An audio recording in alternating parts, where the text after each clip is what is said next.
तुम पैर पे गोली मारते हो ना, औकात हो तो सीने पे मेरे गोली मार के दिखाओ।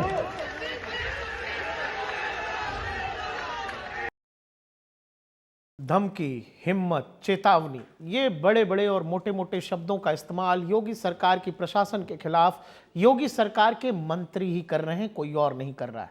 ये जो वीडियो आपने देखा, ये योगी सरकार के मंत्री आशीष पटेल हैं, जिनके पास टेक्निकल एजुकेशन विभाग है, और यही ये कह रहे हैं, और जिसमें ये कह रहे हैं कि हिम्मत है तो गोली मार दो।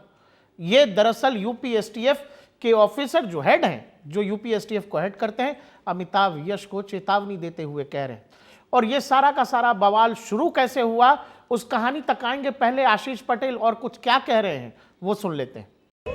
लेकिन मैं एसटीएफ को भी बता देना चाहता हूं, तुम्हारा नाम स्पेशल टास्क फोर्स है ना, तो मेरा नाम आशीष पटेल है।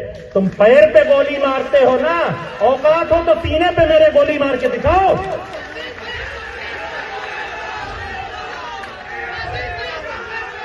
मुझे पता है आज के बाद से मेरे खिलाफ और षड्यंत्र होंगे, पर फिर से मैं आप सबसे पूछता हूं, मुझे डरना चाहिए या लड़ना चाहिए? बोले डरना चाहिए या? तो लड़ूंगा, डरूंगा नहीं। योगी सरकार के कैबिनेट मंत्री आशीष पटेल अपनी ही सरकार और उसके ऑफिसर्स के खिलाफ बेहद गुस्से में हैं, और वो सीधे सीधे अमिताभ यश को यानी यूपीएसटीएफ को चेतावनी देते हुए कह रहे हैं कि पैरों में गोली क्या मारते हो, हिम्मत है तो सीने में गोली मारो। आखिर ये पूरा का पूरा मामला उठा कैसे, या पूरा मामला क्या है? वो पूरा मामला ये है कि ठीक 1 जनवरी के दिन आशीष पटेल की साली और आशीष पटेल की पत्नी की बहन पल्लवी पटेल बाकायदा राज्यपाल के पास जाती हैं और राज्यपाल के पास शिकायती पत्र दाखिल करती हैं, जिसमें वो कहती हैं कि आशीष पटेल के विभाग में बाकायदा घोटाला हो रहा है।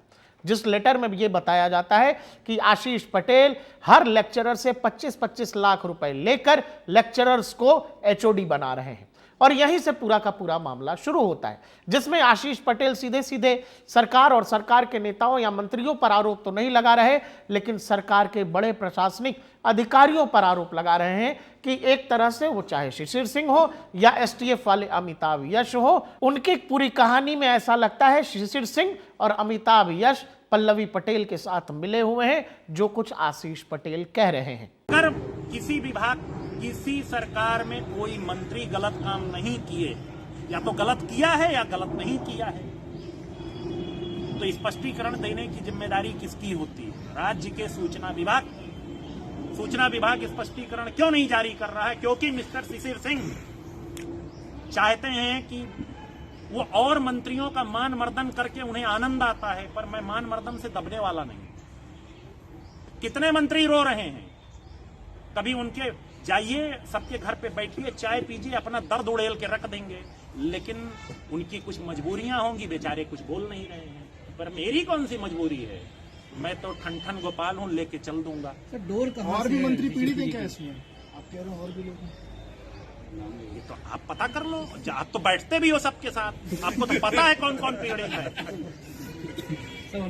खाली अधिकारी तो ये सब कुछ नहीं कर सकते, ऊपर तो कोई हो। जितनी चाबी भरी राम कौन है? कौन है? जय श्री राम। मंत्री बने रहेंगे? हाँ? मंत्री बने रहेंगे? मैं तो कह रहा हूँ मुझे आज बर्खास्त कर दो। नहीं, इस्तीफे का विकल्प भी तो। इस्तीफा डरपोक देते हैं, बर्खास्त करिए। आपने पूछा। शिशिर सिंह सूचना विभाग के डायरेक्टर हैं, जबकि अमिताभ यश एसटीएफ के हेड हैं, और ये दोनों ही अधिकारी सीएम योगी आदित्यनाथ के बेहद करीबी बताए जाते हैं। अपनी बातचीत में आशीष पटेल कहते हैं कि वो जो आजकल धरना मंत्री बनी हुई हैं, उनको अगर लगता है कि उनको खास सम्मान उनकी पार्टी में नहीं मिल रहा है तो आ जाएं, हम लोग मोदी जी वाले हैं, हमारे नेता नरेंद्र मोदी है, और अगर वो भी नरेंद्र मोदी को अपना नेता मानती हैं तो आके शामिल हो जाए। इस पूरी कहानी में जब आशीष पटेल बोल रहे थे, उनके बगल में उनकी धर्मपत्नी अनुप्रिया पटेल, जो केंद्र में मंत्री भी हैं, वो भी थी। और उनका भी आरोप यही था कि कुछ शक्तियां लगातार अपना दल को परेशान और बदनाम करने में लगी हुई हैं और इस सब से परेशान होकर अपना दल दलित पिछड़ों की आवाज उठाना नहीं छोड़ेगी। कि हम सामाजिक न्याय के विषय किसी षड्यंत्र से भयभीत होकर उठाना बंद कर देंगे तो ये नहीं होने वाला। 69,000 शिक्षक भर्ती में अगर पिछड़ों दलितों के साथ अन्याय हुआ है तो हुआ है, और हम सरकार में रहकर भी ये बात निरंतर कहते आए हैं और तब तक कहते रहेंगे जब तक इसका हल नहीं हो जाता। जो लोग जिम्मेदार हैं उनको हल करना होगा। और ये बात मैं बड़ा स्पष्ट रूप से कह रही हूँ, कोई भी विषय जो पिछड़ों के दलितों के हक से जुड़ा हुआ है उसको हम लगातार उठाएंगे। आशीष पटेल सीधे सीधे अपनी सरकार या बड़े नेताओं मंत्रियों की बात तो नहीं कर रहे, लेकिन ये जिन ऑफिसर्स का नाम ले रहे हैं, वो चाहे शिशिर सिंह हो, वो चाहे अमिताभ यश हो, वो दोनों ही ऑफिसर्स बेहद ही करीबी बताए जाते हैं योगी आदित्यनाथ के, और योगी आदित्यनाथ के पसंद के ऑफिसर्स बताए जाते हैं। और सीधे सीधे उन ऑफिसर्स पर राजनीतिक हमला करना, वो भी वो आदमी जो खुद उस कैबिनेट का हिस्सा है। आखिर उत्तर प्रदेश की राजनीति में ये हो क्या रहा है, ये किसी को समझ नहीं आ रहा।